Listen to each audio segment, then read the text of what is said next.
Tomas Nosek has agreed to a one-year deal with the Devils, and Colin Miller had his first press conference as a member of the Devils organization. I had the chance to ask both of them a few questions recently. We have a lot to talk about in today's episode of Locked On Devils, and I have some catching up to do because I've been away for about a week. Oh, and just a disclaimer, the New Jersey Devils introduced Nosek as Tomas Nosek, but going forward after this episode, I will refer to him as Tomas Nosek, but I was told it could be said either way. But nonetheless, buckle up, everybody. You're Locked On Devils, your daily podcast on the New Jersey Devils, part of the Locked On Podcast Network, your team every day. Hi, this is Bryce Salvador, and you're Locked On Devils with Trey Matthews.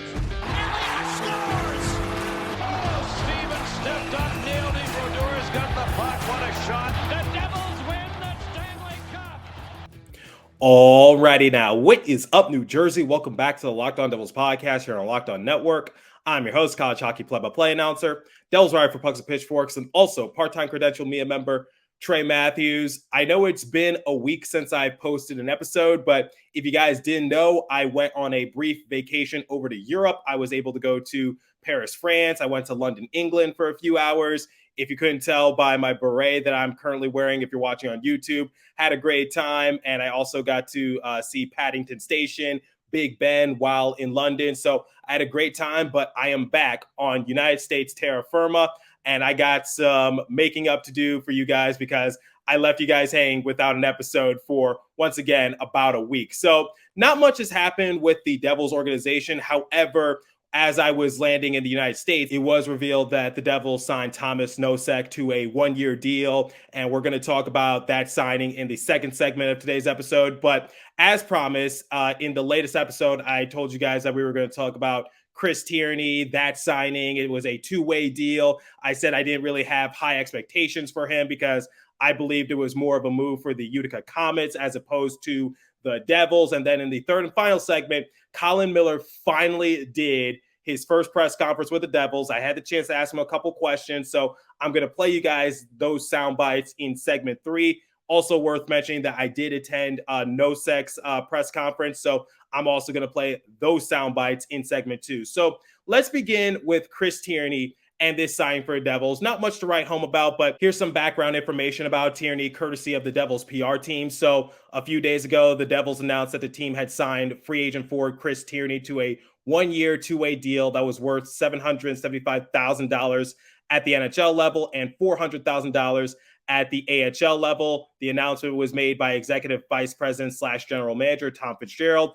Tierney, who turned 29 on July 1st, spent the 2022-2023 season with the Florida Panthers. He appeared in 13 games. He had 2 goals, 1 assist, 3 points. He spent 2 minutes in the penalty box. The Panthers AHL affiliate in Charlotte, he was able to rack up 3 goals, 13 assists for a grand total of 16 points. And he finished off this past season with the Montreal Canadiens. He appeared in 23 games. He had 1 goal, 6 assists for a grand total of 7 points. The Panthers had signed him to a one-year, two-way contract on July 19th, 2022, and was claimed off waivers by the Canadiens on February 23rd, 2023. He stands 6'1". He weighs 190 pounds. He's from Keswick, Ontario. He has skated in 595 career NHL games. He has played with the San Jose Sharks, the Ottawa Senators, and obviously, like I just mentioned, he played this past season with the Florida Panthers and Montreal Canadiens. He has netted 236 points, 76 goals, 160 assists, and accumulated 114 penalty minutes. Tierney set career highs in assists, points with the Senators during the 2018-2019 season, in which he was able to rack up 39 assists for a grand total of 48 points and notched a career high 17 goals during the 2017-2018 season with the San Jose Sharks. He has skated in 40 career playoff games, all with San Jose, and has totaled 12 points, 5 goals, 7 assists. He was a member of the Sharks' Western Conference Championship team that played in the 2016 Stanley Cup Final. During his last 2 seasons with San Jose, he was teammates with current New Jersey Devil Timo Meier. So a lot of people were bringing to my attention that this possibly could be a replacement for Michael McLeod because Tierney is a center. He's not really the best on the market, but maybe he could put up some solid production, but obviously, like I just mentioned, his best seasons in the NHL was a few years ago. He went from the Panthers to the Canadiens, so maybe it could be a low risk but a high reward type of scenario for the Devils once again.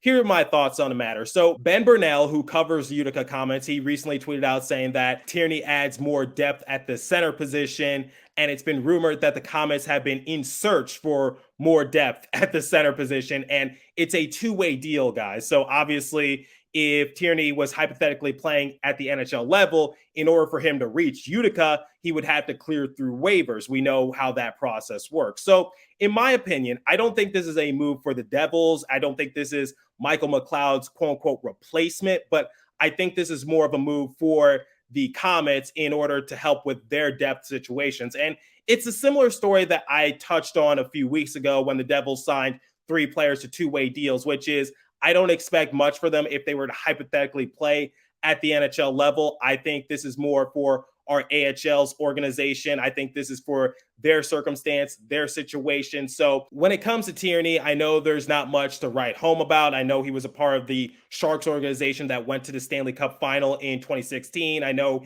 he was teammates with Timo Meier. I know he was able to have his best season in the NHL when he was a part of the Senators organization. But at the end of the day, if he was to hypothetically play for the Devils at the NHL level, my expectations for him, not really all that high, but it's not just a him circumstance. It's just been the same tune that I've been carrying for a lot of other players that once again were signed to two-way deals by the Devils during this free agency period. So obviously, I don't think Tierney is the answer if Michael McLeod in this situation get a little worse, but that is definitely an elephant in the room that we're going to have to address, because Michael McLeod and his scandal with Team Canada from a few years ago, it's resurfacing once again. And if you guys recall, that was a big talking point during the offseason and was a big question mark going into the 2022-2023 season. Now, I'm just going to give you guys a spoiler. I have no new information on the matter. It was something that I brought up at development camp. I spoke to another Devils insider. I will keep this person's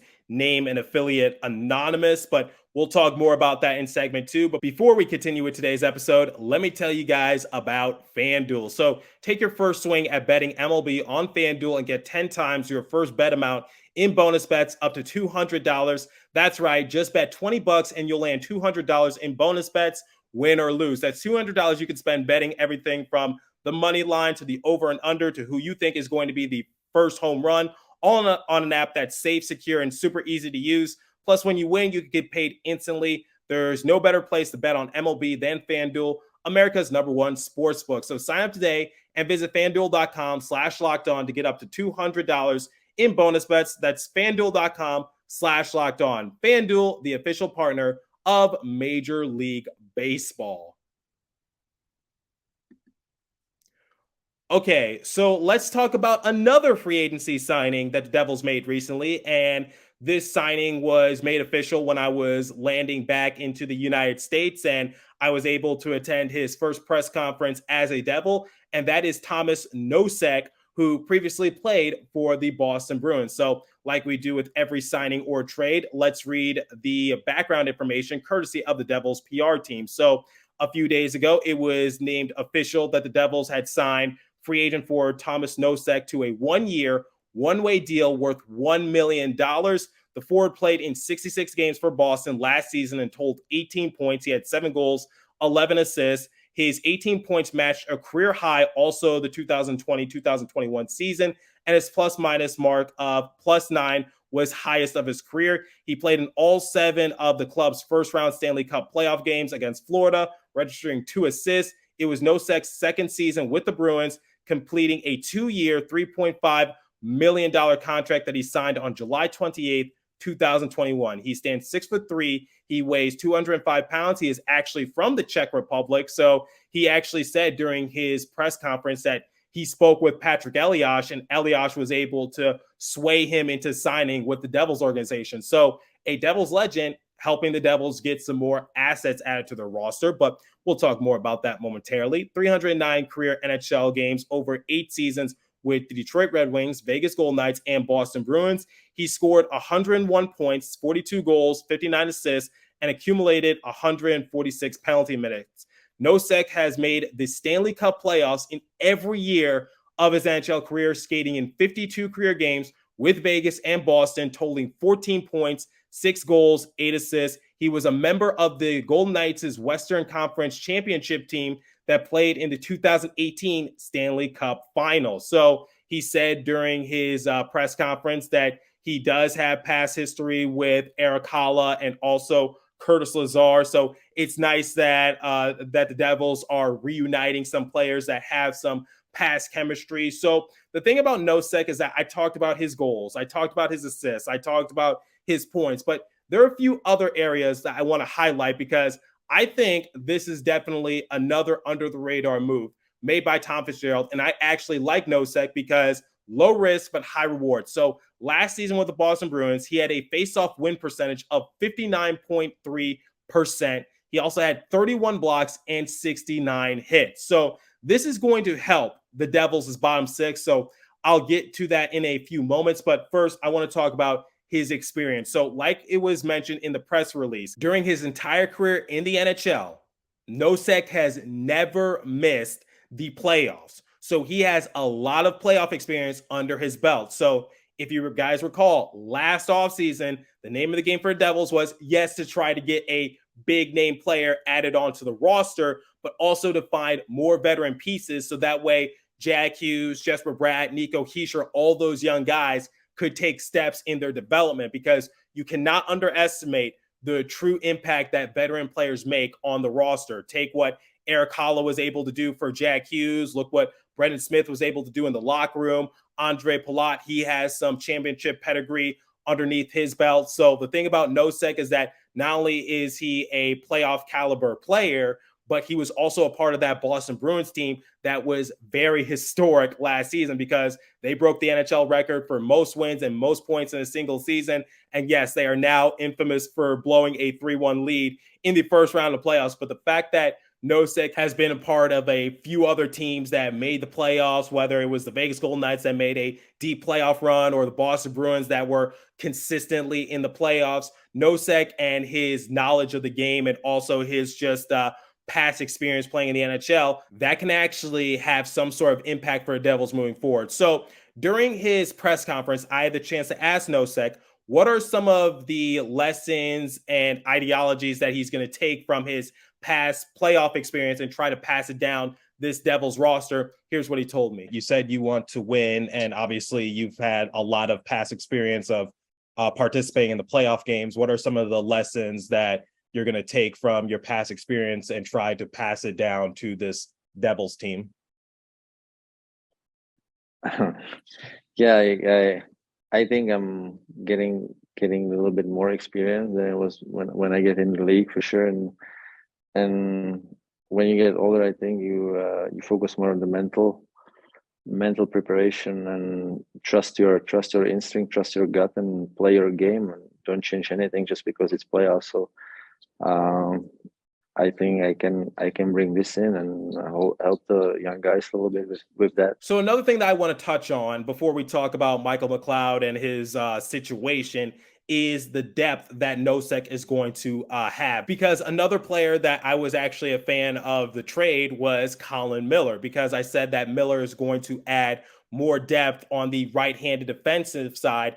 And yes, the Devils have a lot of good defensemen that are capable of playing every game and can put up some good production. But the one thing I said is that it does not hurt to have some options. So the thing about Nosek is that he adds more options on the bottom six for the Devils, because not only does he have that experience, but I just said his face-off win percentage is very good. He racks up a lot of hits. He racks up a lot of blocks. So I think that can be proven very essential for the Devils, because the one thing that the bottom six was able to do a lot last season was that they were able to have some solid contributions up and down the lineup despite not scoring all that many points. So look at someone like Nathan Bastian. Bastian doesn't really stick out in any particular category, but the fact is simply this, is that the 5-on-5 numbers do not lie. When Bastian is on the rink, the Devils are a better team. Look no further than the month of December when Bastian was out for a significant amount of time.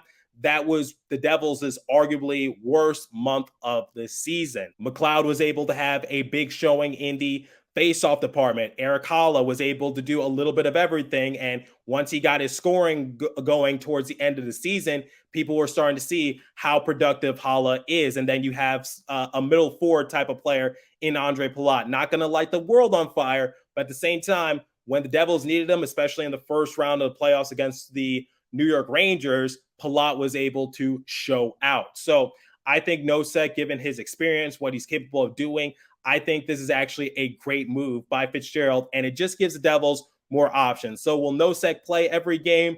I don't really know. I don't know what the lineup is projected to look like for the time being, but I think Nosek is definitely going to have somewhat of a decent role, whether it's the leadership department or the overall productive department. And another thing that I want to add is that he can participate on penalty kills. So he even said during his press conference that he'll do whatever the team needs him to do, whether it's playing the center position or a winger position. He'll be able to just try to help the Devils in any which sort of way. And the fact that he adds more depth, he adds more experience, he adds a little bit more physicality, and he's able to help in the special teams, obviously penalty killing. I think this is definitely going to be a diamond in the rough type of circumstance for Fitzgerald and company. And I'm sure you don't want to just hear my thoughts on his overall game. I had the chance to ask Nosek, like, how would he describe his overall game and how is he going to utilize his skill set on this roster? Here's what he told me. You were third on the Boston Bruins in faceoff win percentage and also had 31 blocks and 69 hits. How do you hope to contribute to the roster? I know you touched briefly on it, but I was wondering if you could go into a little bit more detail, because obviously the Devils have a lot of good weapons up and down their lineup. Yeah, I want to help any way I can. So if it's a face-off, then it's a face-off. It's a PK, then it's a PK. If it's a defensive role, if it's a shutdown, the best line and opposing team, I can do that as well. And a little bit of offense for sure. I think I can produce some points as well. So that's what I want to do. Okay, so the elephant in the room, like I mentioned in segment 1, is Michael McLeod and his ongoing scandal with Team Canada dating back to 2018. So I'm not going to readdress what had happened. I'm sure you guys have seen the news coverage during the course of last offseason. If you need to catch yourself up, it's all out on the internet. So I personally don't want to readdress it on the show, but it's something that we definitely need to talk about. So is Nosek going to be the replacement for McLeod? Because like I said, he's very good in faceoffs. He could be a little physical. He's not really a scoring machine, but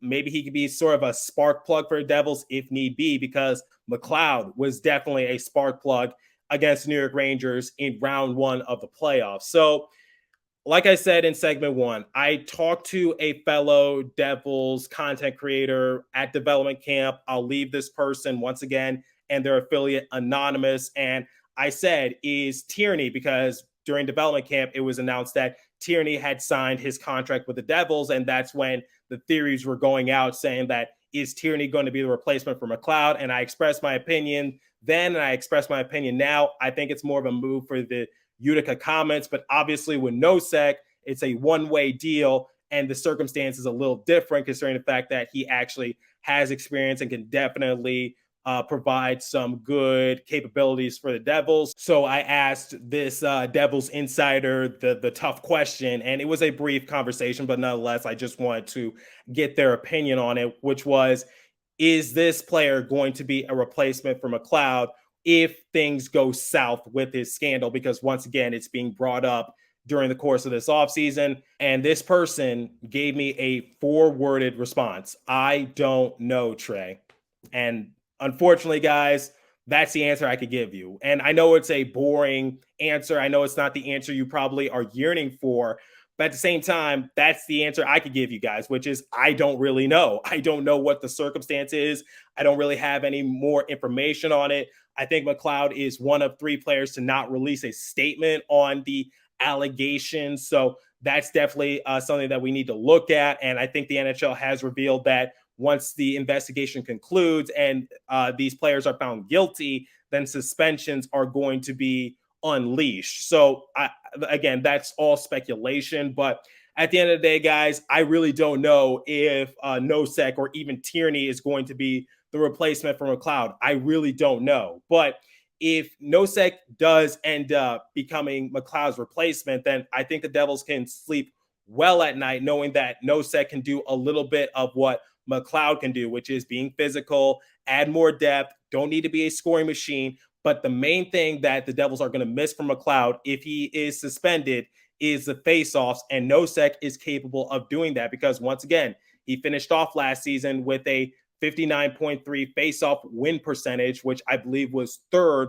on the Boston Bruins roster. So that's my answer for McLeod and where we're at for the time being, which is I have no new information. I don't know what the circumstance is, and obviously, it's being brought back into the light. I can't make any assumptions when I don't have any information to work with. And obviously, when new information starts to release, I will definitely discuss it on the show. But for the time being, that's the answer I could give you guys. That's the answer I have. And for the time being, McLeod is still on the Devils roster and is still slated to begin the season with the organization, suit up in the first game against the Detroit Red Wings when October rolls around. So that's where I'm at for the time being, and that's the answer I could give you guys. I know it's a boring one, but that's all I could give you in this present time. Okay, so let's talk about another player that was recently signed by the Devils earlier this month, and that was Colin Miller. Now, I already did an episode centered around Miller and his production and why the Stars probably were willing to move on from him for such a low price because the Devils traded away their 5th round pick in 2025 for his services. And he just adds more depth on the right-handed defensive side. And I think that's going to be proven to be quite essential for the Devils because they lost some capable defensemen in Damon Severson and Ryan Graves during the offseason. But Miller can kind of fill that void because if you guys need a reminder, Miller, once again, has an under-the-radar impact. So he appeared in 79 games for the Stars. He had 6 goals, 15 assists for a grand total of 21 points. But we're not going to focus on that. He had a defensive point shares of 4.6, which ranked 4th on Dallas. He had 108 hits, which ranked 5th, 70 blocks, which ranked 5th, and he had a plus-minus rating of plus 23, which ranked 5th on the roster as well. But I think Miller and his performance during the playoffs was kind of the final nail in the coffin in which why the Stars were once again willing to move on from him. But he was genuinely surprised by the move, but he was happy that it ended up being with New Jersey. And Nosek kind of alluded to the same thing during his press conference, which was he expected to go back to the Bruins. He said in his exit interview that he wanted to re-sign with the team, but nothing came into fruition. So it's like what I talked about a few weeks back, which is I think someone like Connor Hellebuck is setting the precedent as to why players want to come and join the Devils organization because their window is just opening. They have a lot of talent on their roster. They have a lot of under-the-radar players. And you get also some assistant coaches and Travis Green that want to join the Devils' coaching staff as well. So New Jersey is becoming the central hotspot in the NHL for players that want to come and try to win and possibly capture a Stanley Cup. So I said Hellebuck was kind of setting the example, and now you're getting players like Miller and Nosek who are saying, hey, I want to come to New Jersey, or I'm glad I was dealt to New Jersey, or I'm glad I signed with New Jersey because this team is capable of winning and doing some special things. But digressing a little bit, Miller finally did his first press conference as a member of the Devils, and it was revealed that there was just a lot going on, so they weren't able to conduct one. But I had the chance to ask him a couple questions. So one of the first questions I asked him was like, how did he notice the defensive talent from afar? So obviously, I wanted to ask him how does he see himself sliding in, but that was already addressed early on before I had the chance to ask a question. But the Devils have a lot of defensive talent in front of them. You got Kevin Ball, you got Luke Hughes, you got Jonas Siegenthaler, Dougie Hamilton, John Marino. There's so much talent on the blue line for the Devils. You either get an offensive-minded player or a defensive-minded player. So I asked Miller, like, did he notice anything from afar. Here was his answer. Colin, my first question for you is, as previously mentioned, the Devils obviously have a unique plethora in defensemen, including Jonas Siegenthaler, Kevin Ball, and John Marino, but also offensive capable players in Dougie Hamilton and Luke Hughes. Did you notice anything about their playing capabilities from afar? I wouldn't say anything from afar. I would just say, for Marino and Siegenthaler and guys like that who maybe, some people would think that they were underrated in the past. I'd say that, they really proved themselves last year. They had fantastic years and contributed greatly to the team's success. So, yeah, once again, you're always happy to see that, guys are able to take the next step so easily, and I'm sure sometimes in different cases, it's just a matter of opportunity and stuff like that. And they did fantastic. So fun group to be joining. So once again, like I said in my Miller centric episode from a few weeks back, I expect for Miller to carry a little bit of the offense if he is paired alongside Kevin Ball, because if you look at the defensive pairing as it currently stacks, the Devils have one offensive-minded player and one defensive-minded player. So what I mean by that is, like, if you look at the defensive pairing of someone like Jonas Siegenthaler and Dougie Hamilton, Siegenthaler is going to carry the load on the defensive side of things. Hamilton is going to carry the load in terms of the offense. Then you look at someone like John Marino and Luke Hughes, and this was heavily on display during the playoffs. Marino, stay-at-home defenseman, warrior type of player. We saw him play with a bloody nose towards the end of Game 5 in the second round against the Carolina Hurricanes. And then we saw Luke Hughes joining in on the rush, skating really fast, able to make the right plays, looking comfortable out there. But we're expecting for Luke to have a huge surgence on the offensive side of things. And then when we look at someone like Kevin Ball and maybe hypothetically Colin Miller, even though his offensive numbers aren't really all that impressive, I would expect for him to carry that load. And because Ball is not going to score that many points, that's not his job. So once he joins the Devils organization, I think he's going to fit in quite nicely. Now, I did mention the fact saying that I didn't get the chance to ask him like how he would slide in with the Devils roster. Now, like I said, it was already addressed during the press conference how he expected to slide in with the Devils roster, but I tried to bring it up once again. I had to rephrase the question a little bit. So it's not the best response, but I did the best I could possibly do because I obviously want to play his answer on my show. So here's what he told me when I said, like, when you look at the defensive players that are already on the Devils roster, how does he see himself fitting in? Here's what he told me. While on Dallas, you had a 4.6 defensive point shares, which ranked fourth, 108 hits, which ranked fifth, 70 blocks, which ranked fifth, plus minus rating of plus 23, ranked fifth. How do you wish to contribute to the Devils since you had more depth on the right-handed side? I know you touched on it a little bit, but I was wondering if you could go into a tad bit more detail. Yeah, I mean, honestly, I don't know if I can. I think it's just, anywhere I can help. I think that, like you said there in your last question, there's such a good group of players back there on the back end, it was with offensive and defensive capabilities. I think personally, I've been able to do a little bit of both throughout my career. So whatever kind of role, is needed, hopefully I'm able to help out. So Miller's situation is quite intriguing because it's like the Devils lost Ryan Graves, who was sort of a two-way player. Obviously, he led the Devils in blocks. He was up there in plus minus. He was up there in defensive point shares. And then Damon Severson, who is labeled as an offensive-minded defenseman, but kind of took a few steps backwards in that department because it was for the betterment of the team. But he was still very good in terms of holding down the fort. And he only missed one game, and that was due to punishment.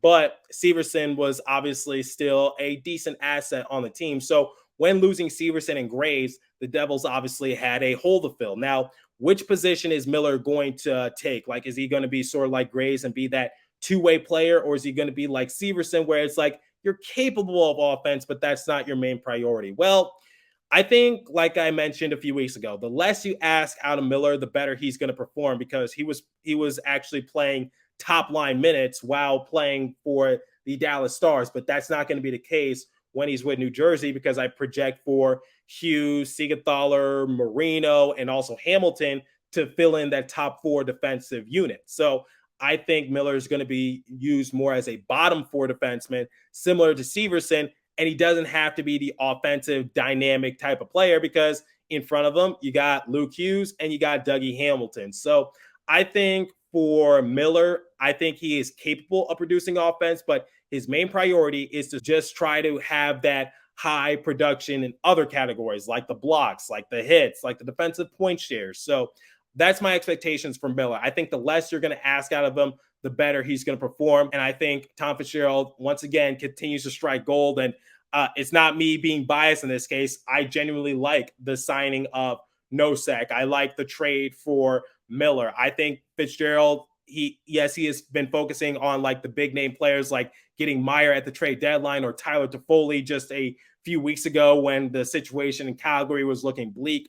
But I think Fitzgerald has done a phenomenal job of rounding out the roster. And it's something we're going to talk about in a future episode, because the Devils did lose a decent amount of players. They lost Miles Wood. They lost Yegor Sharangovich. They lost Jesper Boquist. They lost Ryan Graves. They lost Damon Severson. But they were able to add to their already stacked roster. But people are still saying that the Devils lost a little too many assets during the offseason, and they didn't realize it. But like I said, it's something we're going to talk about in a future episode. But as for today, that's all the time I have for you. So continue to stay safe. Have a wonderful day in New Jersey. Go Devils. I'll catch you guys in the next episode. Thanks for listening once again. I am back for a time being, but just a full disclaimer, I will be going on a second vacation in a few days, but I'll have you guys covered because I have a lot of guest stars lined up. So stay tuned on Locked On Devils. Thanks for listening once again.